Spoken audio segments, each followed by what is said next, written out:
Assalamualaikum warahmatullahi wabarakatuh. Kepada yang terhormat Ibu Alia Rosalin Asofa STMSI selaku dosen pengampu mata kuliah Manajemen Sumber Daya Manusia.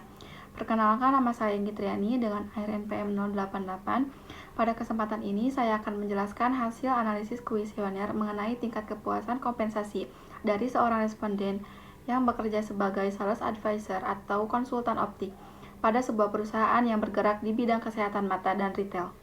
Responden memiliki masa kerja selama 2 tahun. Tujuan dari analisis ini adalah untuk mengetahui tingkat kepuasan karyawan terhadap sistem kompensasi perusahaan dan memberikan beberapa pertimbangan yang dapat dilakukan untuk perusahaan meningkatkan kepuasan tersebut. Yang pertama ada ringkasan pengisian kuesioner. Kuesioner terdiri dari 9 pertanyaan dengan skala 1-5, mulai dari sangat tidak setuju sampai sangat setuju. Hasil jawaban responden adalah sebagai berikut. Untuk pertanyaan nomor 1-5, responden memberikan jawaban setuju. Untuk pertanyaan nomor 6 dan 7, responden menjawab sangat setuju. Untuk pertanyaan nomor 8 dan 9, responden kembali menjawab setuju. Total skor dari masing-masing jawaban kemudian dikelompokkan mengikuti pedoman pada tugas. Yang kedua, ada analisis setiap kelompok kompensasi. Pertama, kelompok kompensasi langsung mencakup pertanyaan 1-3 memperoleh total skor 12. Berdasarkan kriteria penilaian, skor ini berada pada kategori sudah puas.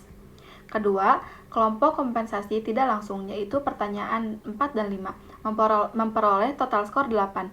Skor ini juga termasuk kategori sudah puas.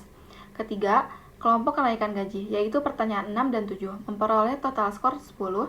Nilai ini menunjukkan bahwa responden merasa sangat puas terhadap kebijakan kenaikan gaji di perusahaan. Keempat, kelompok struktur dan administrasi pembayaran, yaitu pertanyaan 8 dan 9, mendapatkan total skor 8. Nilai ini juga menunjukkan bahwa responden merasa puas terhadap sistem administrasi dan kebijakan kompensasi perusahaan. Secara keseluruhan, dari 4 kelompok penilaian, semuanya menunjukkan tingkat sudah puas. Selanjutnya yang ketiga, ada analisis dan pertimbangan untuk perusahaan. Meskipun hasil survei sudah menunjukkan bahwa responden sudah puas terhadap kompensasi yang diberikan, perusahaan tetap perlu melakukan beberapa upaya agar kepuasan karyawan dapat dipertahankan dan ditingkatkan. Berikut adapun beberapa rekomendasi yang dapat dipertimbangkan. Yang pertama, meningkatkan transparansi terkait kompensasi. Walaupun responden sudah memahami bagaimana kenaikan gaji ditentukan, perusahaan tetap perlu melakukan sosialisasi rutin mengenai struktur kompensasi, indikator penilaian kerja, dan metode perhitungan bonus. Yang kedua, perusahaan dapat melakukan penyesuaian kompensasi terhadap standar industri dan inflasi. Hal ini bertujuan agar nilai gaji yang diterima karyawan tetap kompetitif, terutama karena perusahaan bergerak di bidang retail dan kesehatan yang sedang berkembang. Yang ketiga, perusahaan dapat memperluas jenis tunjangan untuk memberikan nilai tambah pada karyawan. Misalnya, tunjangan kesehatan yang lebih komprehensif, subsidi kacamata atau lensa secara berkala, dan tunjangan transportasi atau makan.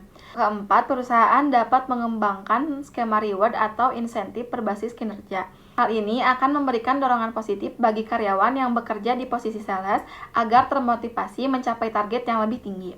Kelima, perusahaan sebaiknya melakukan survei kepuasan kompensasi secara berkala sehingga perusahaan dapat terus memantau kondisi karyawan dan melakukan penyesuaian kebijakan apabila diperlukan. Demikian penjelasan mengenai hasil analisis kuesioner kepuasan kompensasi beserta rekomendasi untuk perusahaan. Semoga penjelasan ini bermanfaat dan dapat memberikan gambaran yang jelas mengenai tingkat kepuasan karyawan terhadap kompensasi.